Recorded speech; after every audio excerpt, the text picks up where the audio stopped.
exactly the same. Right. I mean, if you speak about differences in the understanding of salvation, say between Orthodox on the one hand and Roman Catholics and Protestants on the other hand, of course I realize it's quite a huge and substantial issue to be discussed, yes. Yeah. But can you just clarify, if possible, in few words, what can you see as principal differences in terms of the understanding of salvation? I mean, of course, there was even a sort of book published, I don't know if it was actually translated into English, published by Archbishop Sergei Stragorodsky, who became a patriarch of the Russian Orthodox Church in 1943. But do you know if it was actually translated into English or not? Have you heard I'm about not aware of probably no. It's quite an interesting and excellent book, demonstrating and clearly showing the core and the principal differences in the doctrines related to salvation in Western Christianity and Eastern Christianity. Yeah. Briefly. Yeah, but I mean, I was just wondering, because obviously Sure. this book is well aware for Russian-speaking readers, but I was wondering what is the concept in the English-speaking world about that. Well, so I think it's going to be much the same. We need to start with anthropology, actually. We need to start with Augustine. We need to look at the mixed legacy of Augustine in the Western tradition. Right. Ancestral sin as against original sin. The necessity of seeing sin as something which pertains to each person rather than an accumulated legacy across millennia of whatever. Augustine's Massa Damnata, how that configures to a realistic understanding of human development psychologically, socially. All these things are huge. They're part of the bedrock of Western Christianity, certain assumptions of initial perfection and then a fall from perfection, rather than interrupted development, which is more kind of Irenaean theodicy rather than the Augustinian one. Certain Western complexes about free will and grace in relation to the debate between Augustine and Pelagius.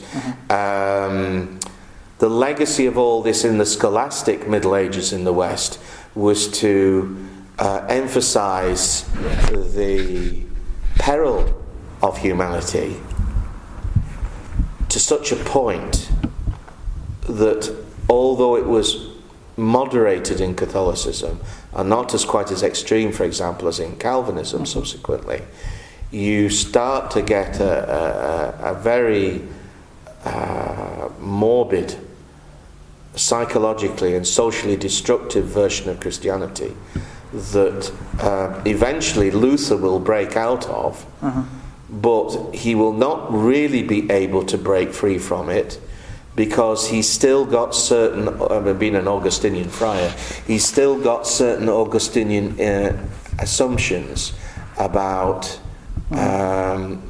humanity. I think it's important, particularly when most of the heresies in this age are not Christological but anthropological. It's important to understand where that's coming from. Yes. So you get a kind of a trajectory from Augustine through Anselm, and particularly this feudal business of the outraged, angry Lord, whose anger can only be propitiated, appeased by the death, by the blood offered of the innocent squire who offers himself in place of the serf. So it's socially and politically regressive. It represents a kind of Frankish introduction of a political feudal system in Europe that theology just adopts as being written in the heavens. And so I think there is a kind of nascent Nestorianism in this, because Anselm's idea in Cur Deus Homo, why did God become man, is that since our sin is so, and the guilt attached thereto is so infinite in range and depth, the only one who can pay the blood price of such an enormous legacy to God is God himself. But when you actually read Anselm, it's the human Jesus who is buying off the angry Father.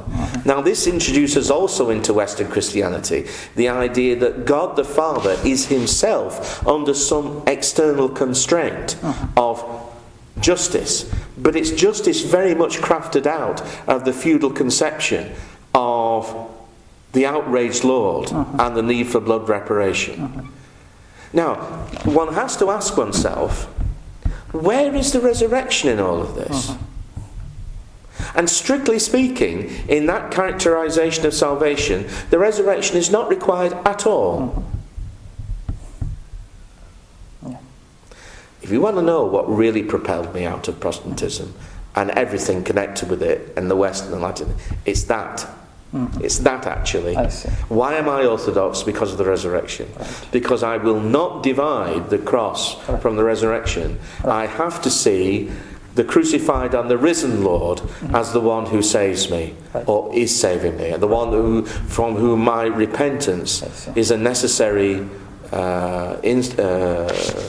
response of the person who wants to be saved. So I'm just looking at Western theology in relation to salvation, and I'm seeing morbidity, violence, guilt, a view of God, frankly, which is morally inferior to the best of the worst amongst humans. I mean, I would even go so far as to say that this conception of God is satanic. Is it? Well, how can you square a God who is love with a God who in his righteous judgment against sin sets up hell as a place of eternal torment, where even, as St. Augustine taught in his later period, the saved, the elect, rejoice in the pains of the damned? Why do the elect rejoice in the pains of the damned, Augustine? Because it vindicates the justice of a holy God. Really? Once you add double predestination into the mix, which of course also comes out of the late Augustine, you have the... but I mean, predestination is mostly Calvinist concept. Yes, I know, but that's why I'm going now. But I'm saying that the common root of double predestination in Calvinism and the Catholic theology of the Middle Ages is in Augustine. Now, actually, to be fair to Catholicism, in the Council of Orange and subsequently, and the Scholastics, the West didn't go as far as Augustine went. For all the fact that they love him, Catholicism still had a better hold on the truth, actually, than Protestantism, Calvinism, shall we say, Calvinism. So I'm not damning Western Catholicism as completely as that I'm damning Calvinism. But you get Jonathan Edwards, who was the Great Awakening preacher in Massachusetts in the 18th century, in his appalling sermon. I mean, he was a very weak preacher. He didn't have any much physical presence. I don't know if you know about this guy. But thousands came to hear his sermons. But in a classic sermon, I shall have to paraphrase, he says that you are just like an insect that the hand of God holds over the eternal burning flame. And the only reason why you're not consumed in that eternal burning flame is because the hand of God is holding you and not letting you go. That's satanic. That's not the Father speaking. So he was preaching that to his parish. He was preaching that to his parishioners. You can look it up on Google and read it.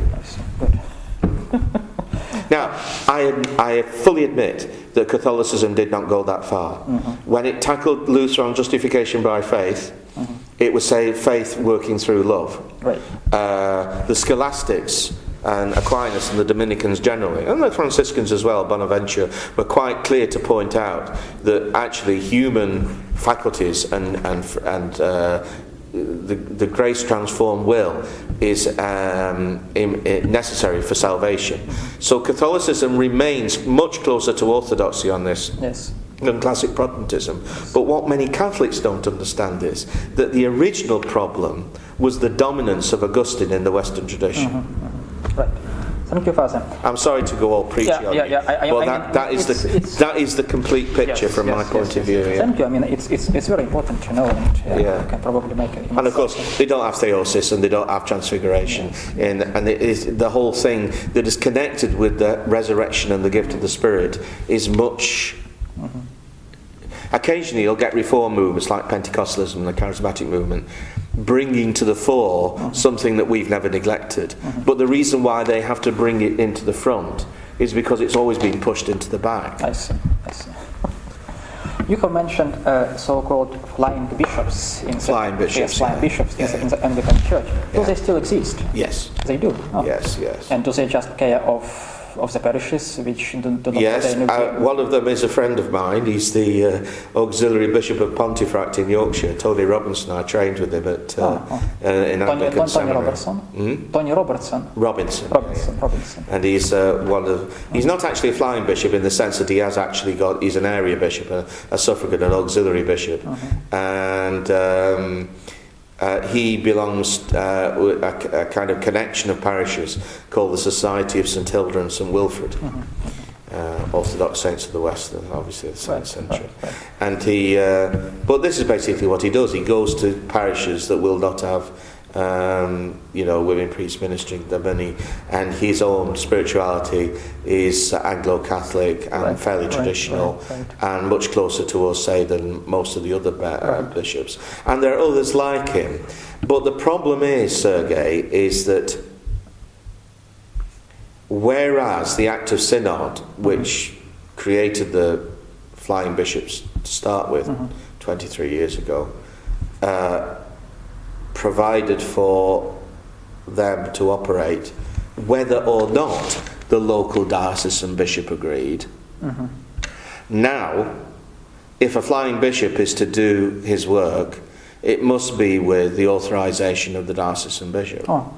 So it's a code of practice, really. So if the diocesan bishop is not wanting to cooperate, whether that person is male or female, there's nothing anybody can do about it. Right. And where does Tony live? In York or somewhere else? He lives in Pontefract. Pontefract. Yeah. It would be interesting to talk. I think if Tony ever leaves the Church of England, he'll go to Rome rather than Orthodoxy. I did invite him down here 2 years ago, and he stayed for a liturgy with his wife and enjoyed it.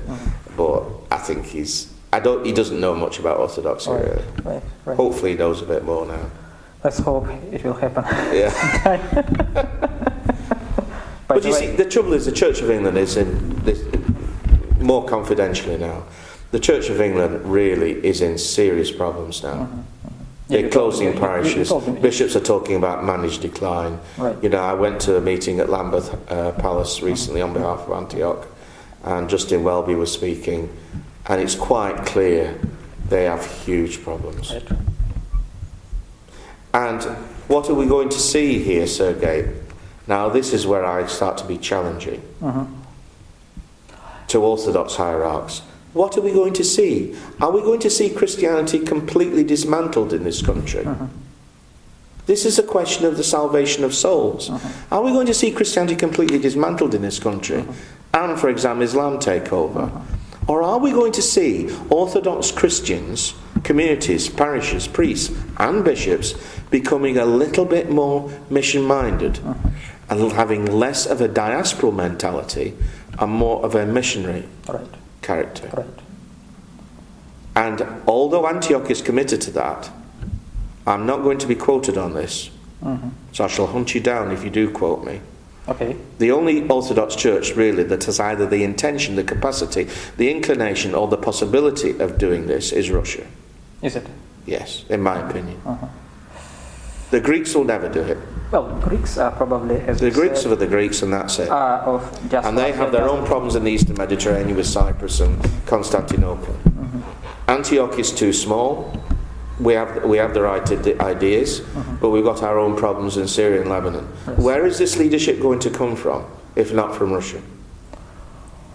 Yeah, but we need to, if Russian church should play a role, we need some sort of, I would say, priests coming from local people, not priests. Yes and no. Not priests. But look what Nicholas Kazatkin did in establishing the Orthodox Church in Japan. Look at the great tradition of Russian missionary endeavour in the 19th century into Siberia and into Alaska and so on and so forth. St. Innocent, and all these people, St. Herman of Alaska, they knew how to preach the gospel to cultures quite different from those of a European background. Right. Right?